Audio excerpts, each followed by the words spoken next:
This is the final letter in the Marcus Smith family correspondence, a series of letters that ended up here in Vancouver because Marcus Smith's descendants lived here. It's dated Kamloops, November 22nd, 1885, and says, "My dear Nanny, your letter of the 8th instant has just come to hand. Glad to hear of Arthur's visit. Losing a game will do them good to take some of the conceit out of them. We are having very fine weather here, mild as an Indian summer all the time here, but raining every day on the coast. I went down to Port Moody with the directors of the Canadian Pacific Railway when they came over to drive the last spike. Saw Tom, they were in camp with poor old tents out every day before daylight and return after dark, and wet all the time with no fire to dry their clothes. As it appears Canby is too stingy to keep an axeman to cut wood for them, only keeps 2 Chinamen to cook for them. It is very miserable to lie in damp blankets and put on wet clothes in the morning. Canby appears to be trying to curry favor with the company by such small savings, but I suppose it is altered before this, as there was like to be a general strike. There are plenty of hotels in the village close by where they could get board as cheap or cheaper than in camp. On the return of the director's train, I went east with them to the first or east crossing of the Columbia River, about 250 miles from this, and returned by special train.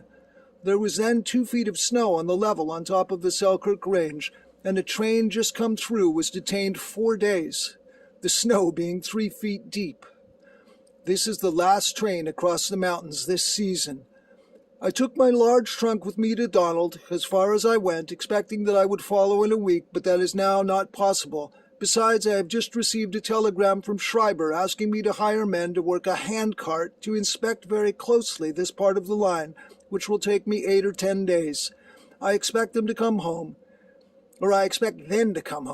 first to Victoria about the 8th of December, then by the Northern Pacific Railway to Winnipeg, where I have telegraphed my trunk to be sent to the cars or to the care of Brock and Carruthers, and have written Jeff. I asked them to answer my telegram, but have not yet received an answer, and I leave tomorrow morning early for a week.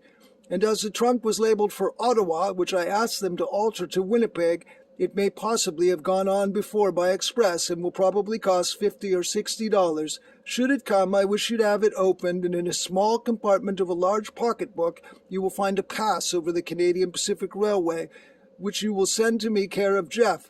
I have never used it and thought it was in another pocketbook.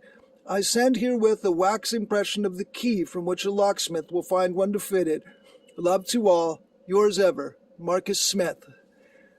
Marcus Smith engineered many railways around the world, including Great Britain, Canada, the Cape of Good Hope, and most famously, or less well known because his last name is Smith, he helped to engineer the Transcontinental Railway from Winnipeg west. This is the last in a series of letters his descendants consigned to all nations, stamp and coin.